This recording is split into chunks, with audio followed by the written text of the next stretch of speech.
Hello guys, today I want to show you how you can solve this problem in here. You need to find a and c such that a times sine of x plus c is equal to sine x minus cosine x, okay? So you basically need to find two constants, a and c, just going from one equation, okay? You have one equation, and how are you going to figure out two constants? Well, that's up to you. That's basically the problem, okay? It is a really cool problem because you need to, well, it's about trigonometry. You need to use a couple of trigonometric identities. But yeah, let me show you how you can solve it. So the first thing that we want to do is we want to expand a times sine x plus c in the with the following trigonometric identity. So we know that a times sine x plus c is going to be equal to a times I'm going to use this parenthesis square. So this is going to be sine x times cosine c plus, this is just a trigonometric identity. If you don't know it, don't worry about it. I'm just going to show it to you and you can then try to memorize it. In this case, you do have to memorize it. I don't think there is any other way around it. Times cosine x sine of c, okay? So this is initially the first step. You want to expand this sign using this trigonometric identity. The only thing that you need to do is you basically want to iterate sine and cosine through these two inputs. So you're going to have sine x once, then cosine c once, and then cosine x once, and then sine c once, okay? And you want to alternate them, okay? That is what you need to do. Now, we know that we can distribute a into these two terms. So this is basically going to be equal to a times sine x cosine c plus a times cosine x sine c, okay? This is what we get. Now, we know that somehow we need to figure out what we can do to make this be equal to sine x minus cosine x. Now, the only way in which, if you see this equation, the only term where you have a sine x and cosine x are, well, in this one, you have sine x over here, okay? And in this second term, you have cosine x. The only way in which you can jump from this to this is if you can somehow complete or satisfy the following, you could say, partial equations, because they're basically you're deriving equations from this equation. So you know that if you want to have sine x with no coefficient, that means that a and cosine c must cancel out, okay? And give you a coefficient of 1. You cannot get -1. So that means that we want to make a times sine x cosine c be equal to sine x, okay? Which means that a times cosine c must be equal to 1, okay? Now we can do the same for cosine x. We know that a times cosine x sine, it must be equal to cosine negative. You don't forget the negative, but let me even make it bigger so you remember it. So a negative cosine x, and that would mean that a times sine of c is equal to -1, okay?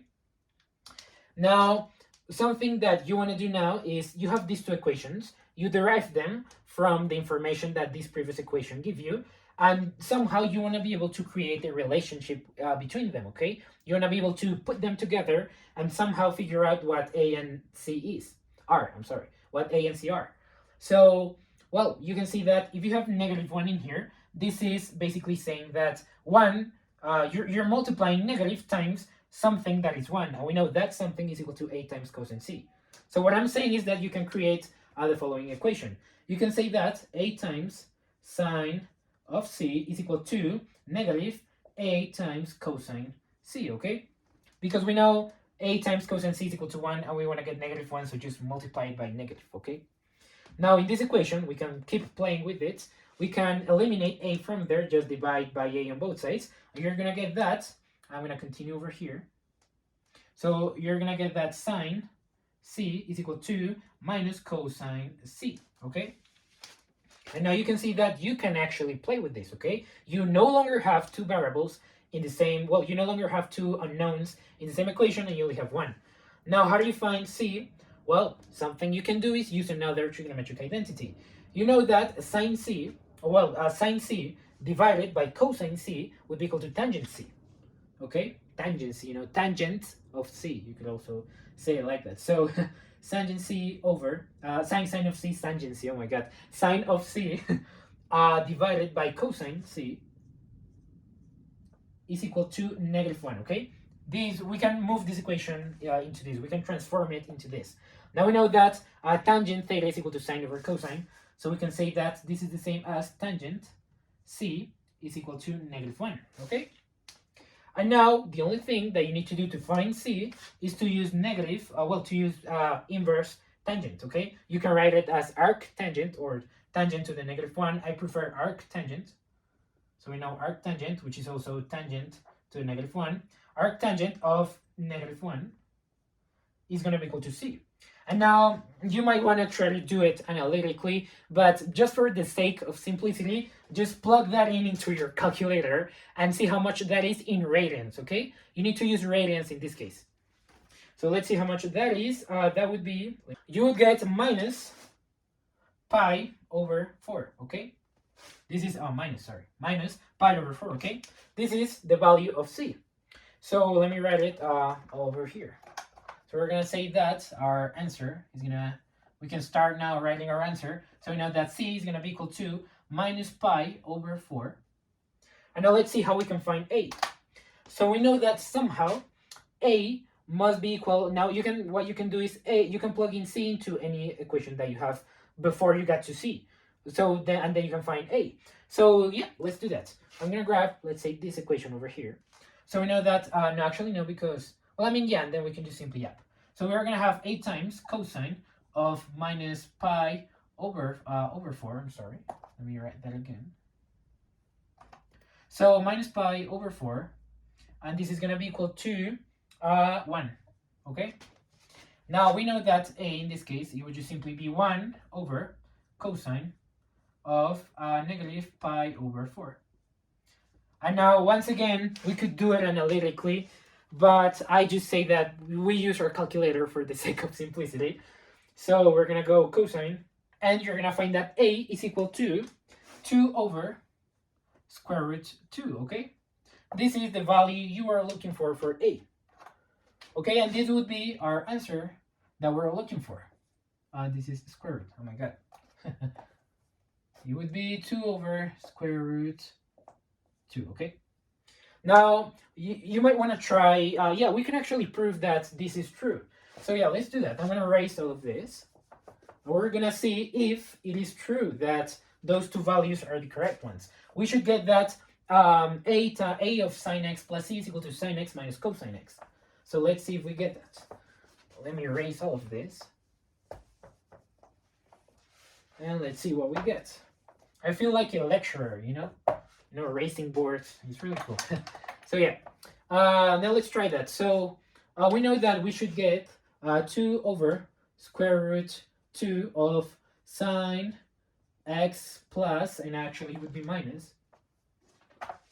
So minus pi over 4. We know this should be equal to 2 over square root 2 times sine x times cosine of minus pi over 4 plus, minus now. Don't forget that since now you have a negative sign, you cannot really, you can use the identity that we used before. Now you need to use a negative sign. So you have minus 2 times square root 2 of sine of minus pi over 4 times cosine x. Okay? Now let's see how much we get from that. So we're going to get 2 times square root 2 times. So how much, once again, plugging your calculator, how much cosine of negative pi over 4 is, which I believe it should be, we got square root 2, it should be square root 2 over 2. Because remember that we used cosine, we used this value to find A, and it was 1 over this value. So if you switch the fraction again, you should get square root 2 over 2. And that makes a lot of sense, you can see, because they will cancel out. So we're going to have, this is square root 2 over 2 times sine x. Okay, nice. Minus, now how much is sine of minus pi over 4? I'm going to use the calculator now. So we have sine of, and yep, perfect. It is what we expected. So it is going to be minus square root 2 over 2. And this is going to be times, times 2 over square root 2, pretty good. You can see that it will cancel out times cosine x, okay? And you see, basically all of this cancels out. This goes out, this goes out, this goes out, this goes out, this goes out, this goes out. And you get what we needed. You get sine x minus cosine x. Okay, this is an S.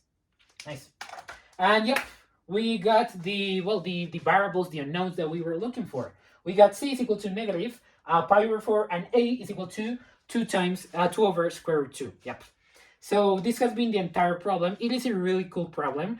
You just simply need to, have good intuition with trigonometric functions and know what to do with them. You know that, when we got to the sine c equals negative cosine c, you need to know that, well, something you can do is divide sine c, by cosine c, and then get -1, and then you can, do the inverse function of tangent, and you're gonna find c, okay?